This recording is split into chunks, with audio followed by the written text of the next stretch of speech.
Paz do Senhor Jesus, meus queridos irmãos, tudo bem com vocês? Hoje nós iremos ver um vídeo com o pastor Juliano Fraga, um vídeo que vai falar sobre o espinho na carne do apóstolo Paulo, respondendo muitos dos nossos questionamentos, muitas das nossas dúvidas. Assiste comigo esse vídeo até o final, se inscreva, deixa seu like, peço que você já deixe sua opinião nos comentários, fica comigo. Que era este espinho na carne Glória de a Paulo? Deus. Nós temos diversas interpretações, nós temos diversos teólogos que tentaram explicar de fato o que seria ou o que vem a ser o espinho na carne de Paulo. Mas primeiro nós vamos ler o texto que fala sobre o espinho na carne de Paulo. Segunda carta de Paulo à igreja em Corinto, 2 Coríntios capítulo de número 12. A partir do versículo de número 1 diz o texto: se é necessário que eu me glorie, ainda que não seja conveniente, vou falar a respeito das visões e revelações do Senhor. Conheço um homem que em Cristo há 14 anos foi arrebatado ao terceiro céu. Se isso foi no corpo ou fora do corpo, não sei, Deus o sabe. E sei que esse homem, se no corpo ou sem o corpo, não sei, Deus o sabe, foi arrebatado ao paraíso e ouviu palavras indizíveis que homem nenhum tem permissão para repetir. Desse eu me gloriarei, não, porém, de mim mesmo, a não ser de minhas fraquezas. Pois se eu vier a gloriar-me, não serei louco, porque estarei falando a verdade. Mas evito fazer isso, para que ninguém se preocupe comigo mais do que vê em mim ou do que ouve de mim. Essa primeira parte ainda não entramos nessa perícope que fala sobre o espinho na carne de Paulo. Paulo, ele está dizendo que ele não poderia se gloriar de suas experiências da revelação, de onde Deus havia levado Paulo. Paulo, ele vai dizer que conhece um homem que no corpo ou sem corpo, Paulo estava falando dele mesmo. E Paulo foi arrebatado, levado ao terceiro céu no paraíso, em espírito. E Paulo, quando ele foi levado ao terceiro céu no paraíso, ele teve revelações. E essas revelações Paulo não vai mencionar em lugar nenhum dessa epístola. Logo, Paulo levado ao terceiro céu no paraíso nos faz lembrar de Lucas 23:43. Jesus dizendo ao ex-ladrão na cruz: na verdade eu te digo, hoje mesmo estarás comigo no paraíso. Logo nós entendemos que este paraíso é o terceiro céu, o que nos mostra que existe uma distinção do paraíso para o seio de Abraão. O seio de Abraão no Antigo Testamento, o lugar dos justos do período veterotestamentário, onde a alma dos justos aguardavam. Em algum momento, Cristo, e aí fica para um outro vídeo, levou este seio de Abraão, as almas que ali estavam, para o paraíso, que era o terceiro céu. E por que eu sei que este lugar mudou? Porque Jesus prometeu ao ladrão na cruz: hoje mesmo estarás comigo no paraíso. Era naquele mesmo dia. Se eu tivesse somente o texto de Lucas 23:43, eu iria arriscar e dizer que seio de Abraão e paraíso é o mesmo lugar.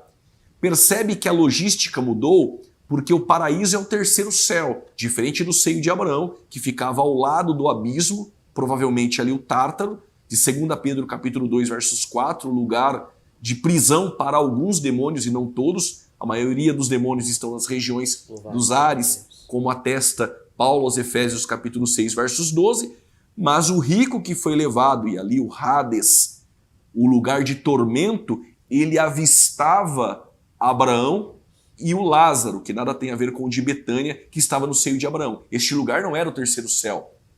Quando eu leio Apocalipse capítulo 6, versículo 9 e 10, almas daqueles que irão ser martirizados no período tribulacional, essas almas irão clamar debaixo do altar. Logo, o altar é em cima, o altar não é embaixo.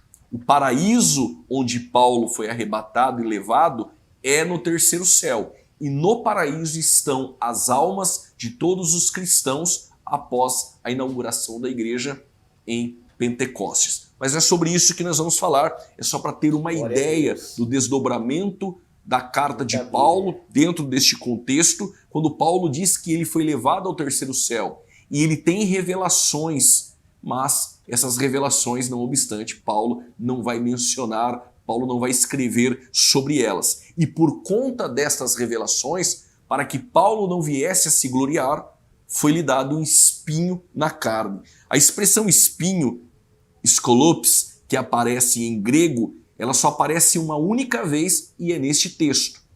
Pode ser uma estaca, pode também ser espinho. Tanto estaca ou espinho, e aqui o que nos parece ser mais viável é um espinho na carne. Claro que esse espinho na carne é uma metáfora. Paulo não tinha um espinho literal, mas algo que perturbava Paulo e para ele não se gloriar, foi-lhe dado, metaforicamente, esse espinho na carne. Espinho esse que não permitia a Paulo que viesse a se gloriar. E o texto vai dizer, versículo de número 7, e para que eu não ficasse orgulhoso, a minha tradução é a Nova Almeida atualizada. Com a grandeza das revelações, foi-me posto um espinho na carne, mensageiro de Satanás, para me esbofetear, a fim de que eu não me exalte. 3 vezes pedi ao Senhor que o afastasse de mim. Então ele me disse, a minha graça é o que te basta para você, porque o meu poder se aperfeiçoa na fraqueza. Que espinho é esse que foi dado para que Paulo não viesse a se exaltar, a se gloriar? E foi o Senhor que permitiu esse espinho na carne de Paulo para que o mesmo não se gloriasse. Nós temos algumas sugestões. Tertuliano, entre os pais da igreja, chegou a dizer que o espinho na carne de Paulo era dores em seu ouvido. Exatamente isso. Tertuliano acreditava que o espinho na carne de Paulo eram dores em seu ouvido, algum problema que Paulo tinha em seu ouvido. Martinho Lutero, ele vai defender a possibilidade do espinho na carne de Paulo ser uma luta constante contra o seu próprio orgulho. Algumas outras sugestões apareceram no decorrer da história da igreja. Alguns chegaram a defender que Paulo tinha um problema de epilepsia. Nós não temos nenhuma comprovação bíblica, nenhuma fonte, nenhum documento para entender que Paulo ele sofria de epilepsia. Outros chegaram a sugerir que a luta de Paulo contra esse espinho em sua carne eram os falsos apóstolos, ou seja, inimigos de Paulo, que Paulo teve que enfrentar, esses antagônicos de Paulo, os falsos apóstolos, que o próprio apóstolo Paulo vai tratar na segunda epístola aos Coríntios. Outros sugeriram que esse espinho na carne de Paulo era a tentação em sua carne, porque o mesmo não era casado. Nós também não temos nada que ateste esse tipo de sugestão. Biblicamente, nós não temos Paulo enfrentando essa luta, ainda que Paulo sofresse aí uma luta em tentação em sua carne, todos nós sofremos a tentação. Em 1 Coríntios capítulo 10, versos 13, Paulo vai dizer, o próprio Paulo escrevendo a primeira epístola aos Coríntios, que não vem tentação sobre nós que não seja humana.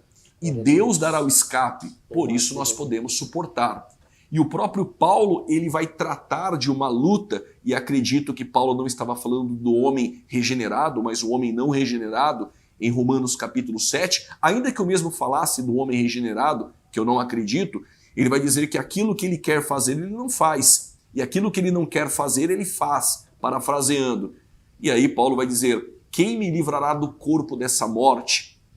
A sugestão é que em Roma, quando um homicida ele assassinava alguém, o corpo dessa pessoa que ele cometeu assassinato era amarrado em seu corpo, do corpo do assassino, levado em uma masmorra. E lá este homem ficava vendo aquele corpo a qual ele veio assassinar e ele se deparava com este corpo em decomposição até que ele mesmo viesse a morrer. E Paulo, vendo este tipo de acontecimento, Paulo entendeu que aquele corpo morto era sua própria carne. Quem me livrará do corpo dessa morte?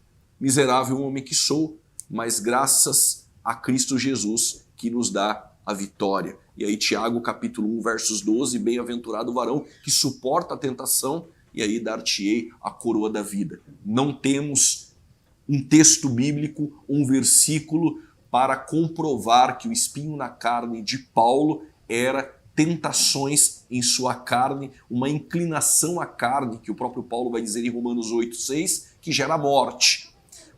Outra sugestão que nós ouvimos é que Paulo ele sofria com inimigos da fé, como Alexandre o Latoeiro. 2 Timóteo capítulo 4, versos 14, nós temos um texto que nada comprova que o espinho na carne de Paulo era falsos obreiros. Vamos ler o versículo de número 14. Alexandre, o latoeiro ou ferreiro, no grego, me causou muitos males. O Senhor dará retribuição de acordo com o que ele fez. Tome cuidado com ele também você, porque resistiu fortemente às nossas palavras. Alguns sugeriram que o espinho na carne de Paulo era um dos seus inimigos, no caso, Alexandre o latoeiro. Outros chegaram a dizer que Paulo sofria de malária, o que era muito comum a malária naquele tempo de Paulo. Algumas pessoas adoeceram por conta da malária. Nós não temos também comprovação nenhuma para dizer que era malária. Uma outra sugestão, e essa uma das mais fortes, é que Paulo tinha algum problema em sua vista.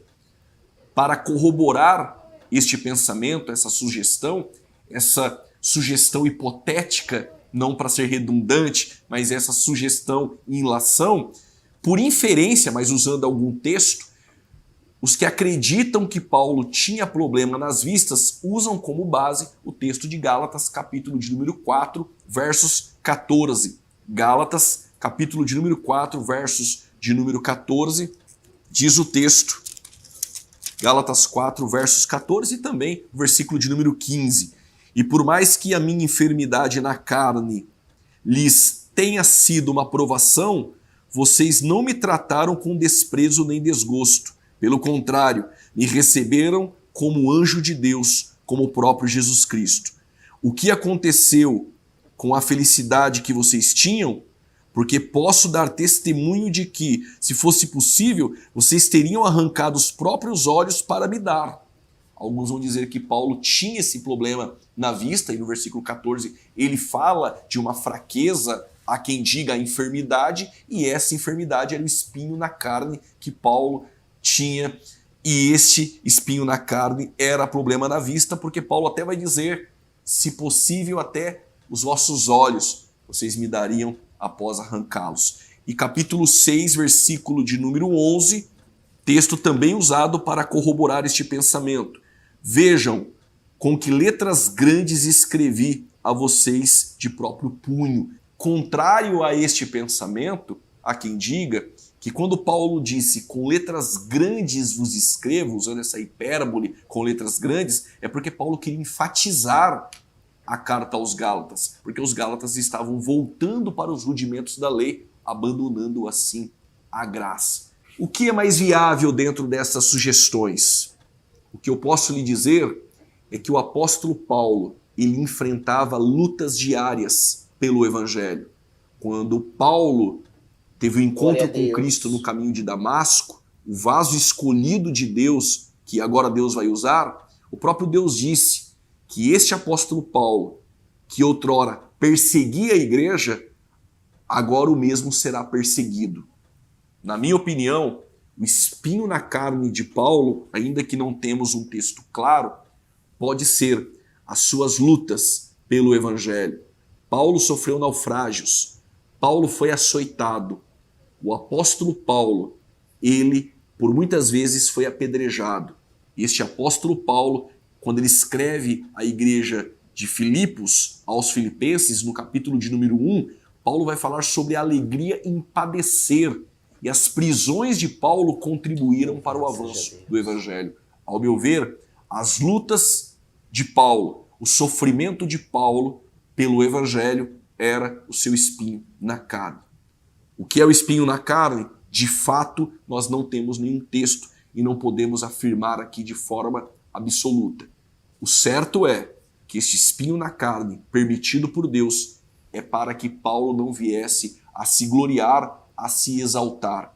O mensageiro de Satanás, alguns vão dizer que esse espinho na carne era o próprio mensageiro de Satanás. E esse mensageiro não era um demônio, era alguém influenciado e usado por um demônio para afrontar Paulo. Alguns vão dizer que o próprio espinho na carne de Paulo era essa luta contra esses inimigos enviados por Satanás. Sim, antagônicos ao Evangelho. De fato, o que é o espinho na carne de Paulo? Com todas estas sugestões e a minha opinião, espero ter contribuído para a sua vida através. Glória a Deus. Louvado e exaltado seja o nome do Senhor. Meu irmão, não há como a gente afirmar o que era o espinho na carne do apóstolo Paulo. Como o pastor Juliano Fraga falou, e faço a palavra dele as minhas, o certo é que esse espinho era permitido por Deus. E o mais maravilhoso é que o Senhor fala para ele: Paulo, a minha graça, ela te basta, porque o meu poder se aperfeiçoa na fraqueza. E você? O que você acha de todas as questões, de todos os questionamentos, de todas as suposições? Para você, meu querido irmão, você tem uma opinião formada? O que é esse espinho? A minha opinião é a mesma do pastor Juliano Fraga. Eu acredito que seja os sofrimentos por causa do Evangelho. E a sua? Deixa aqui nos comentários, e que Deus possa te abençoar, te iluminar, e que a graça do Senhor ela possa te bastar. Que Deus te abençoe. Até a próxima.